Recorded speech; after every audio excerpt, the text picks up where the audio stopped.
I'm Molly. I am a registered dietitian and I live in Greenville, South Carolina. Basically, my niche is I run a company called Nutrition for People, and my niche is gut health because I have Crohn's disease myself. So I'm a second career dietitian. When I went back to school knowing that I wanted to go into private practice and help people like myself because 30 years ago, this wasn't an option. So that's what I'm doing. I first started in private practice. It's never easy for anyone, I don't think. And there is always, of course, the initial shock, like, well, what am I supposed to charge people and how would they ever pay that much to me? There's a lot of kind of digging around and being overwhelmed about even just that. What am I charging? So that being said, I was kind of wading through different things and trying different things out and seeing what worked and seeing what didn't. But basically, I had a package that I was charging like $200 a month for, I think, for 3 months. And it included a test that was over half of the cost of the package. So I wasn't really making too much for my time. And, I wasn't really taking anything else into account beside like, I want to help people who are not well. And I think that was, obviously what got me into this, but at the same time, not really a good business model, right? So I think on average, I was probably making about $1,000 a month to $3,000 a month. But if it was $3,000, it was like a whole convoluted situation, and I had no idea what I was doing. I was stuck on really what I was doing. So I knew I wanted to work with people, but did I just want to work with people that had Crohn's and colitis? Did I want to work with people who had IBS? What avenues did I want to go down as far as being a functional dietitian, not just a regular dietitian? And how was I really going to organize all of this so that I could manage these clients without having it become too much and not understanding how to be able to provide them with a succinct service? Also, I really didn't know like quite what I did. I knew what I did, but I had a hard time articulating that to others. And of course, lastly, the sales. What am I charging? How am I selling this product? And how am I advertising this product so that people can find it? Of course, a lot of coaches out there, and I did actually talk to a couple at the same time, in addition to Leslie.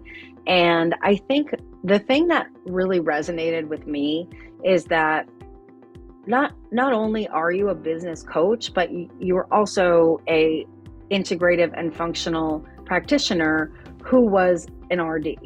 And so to me, it's like, there are a lot of different people who can help you with certain things, but number one, the integrative and functional model really needs to be done a certain way in order for us to be able to get our work done and really make a difference in the client's life.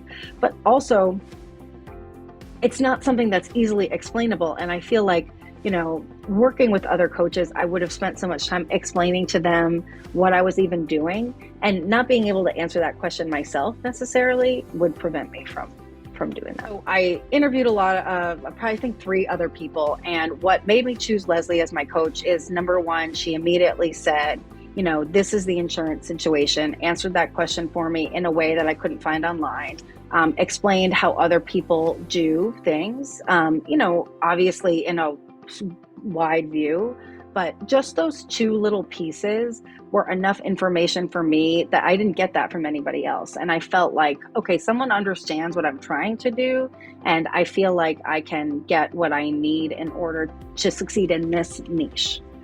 So some of the things that I did learn with Leslie, working with Leslie, is absolutely, realized what I want to be doing. So who I want to work with, who my ideal client is. That made it a lot easier for me to be able to translate what I was doing to the people who were contacting me. Running things by her, like, should I use health profs? How can I kind of get my word out there? And having her be there to provide support and provide kind of like that morale boost when you need it, especially starting out, was really helpful to me. I was able to kind of see my whole process outlined and also come up with a few taglines for myself that I can, when I'm like, oh gosh, what do I say next? I can just say that And it does kind of explain enough for me to regain my footing. I was able to learn the art of the sales conversation, and that sales is not like a bad word, you know? I mean, as a business owner, you've got to sell or you're not going to make any money. So, how can I advocate for that person who contacted me to make the decision that's in their best interest, you know? And that's not sleazy and that's not, you know, tricking them. It's really helping them, which is what we're all in this to do.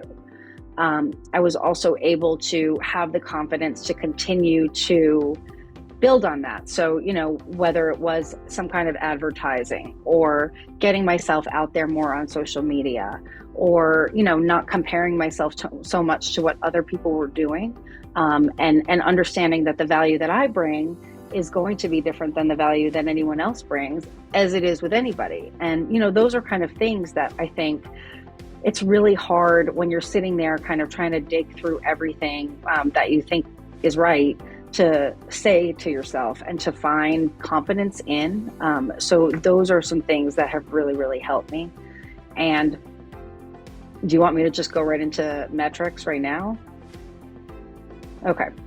So essentially, you know, long story short, as I mentioned, when we started working together, I was having probably average $1,500 months.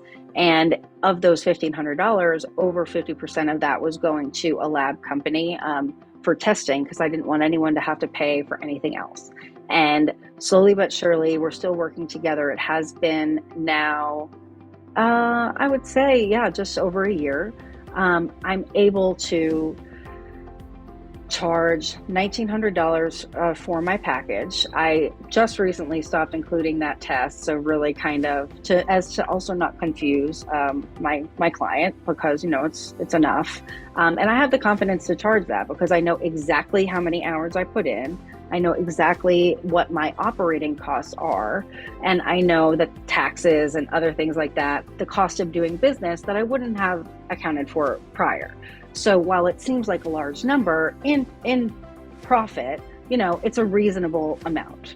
And that makes me feel good. I'm confident in that number. So in 2021, the year that I started working with Leslie, I made $33,000 in my business. And in 2022, I just closed out at $88,500 in my business. And this year, I have been able to quit my job. I have the confidence to do that. And now I'm able to explore, okay, so, you know, I can only see so many one-on-one clients. And so what are other ways that I can diversify what I'm offering at different price points to, again, you know, remembering that I'm here to help people and to make money. So how can I do both in a way that works for everyone? So in 2021, the year that I started working with Leslie, I made $33,000 and I had about 3 clients a month on average. Since working with Leslie in 2022, my business increased 300%, and I closed out 2022 right around $89,000. I now have 22 private clients in my package and am working on a way to introduce more people into that outside of a package in multiple different ways. I've been able to quit my full-time job, which made it a lot easier to focus on these things. And I've been brave enough to do that and had the courage to know that there are a lot of other ways that I can always be reaching out. Another thing that I receive from Leslie is a ton of resources. And so with those resources, when I get stuck on something, I just search it in her files and I can find it. And there's always something there that helps me to do something that moves me forward, instead of keeping me stuck in that feeling of mindset, you know, like scarcity mindset. So, where do I get more clients? I just type that into my folder and there it is. Or what can I do to, you know, increase my email list? I type it in and there it is. And there are tons of suggestions. So no matter what's going on, I know that there's always something I can do every day toward making that profit. So even if it's like, oh, I haven't had any clients and I'm like, okay, well, what can I do? And I have those actions and they're at my fingertips, and I really appreciate that. So, you know, really, I mean, I've taken this from kind of a hobby or a side hustle to a business that is incorporated, and yeah, I'm really grateful.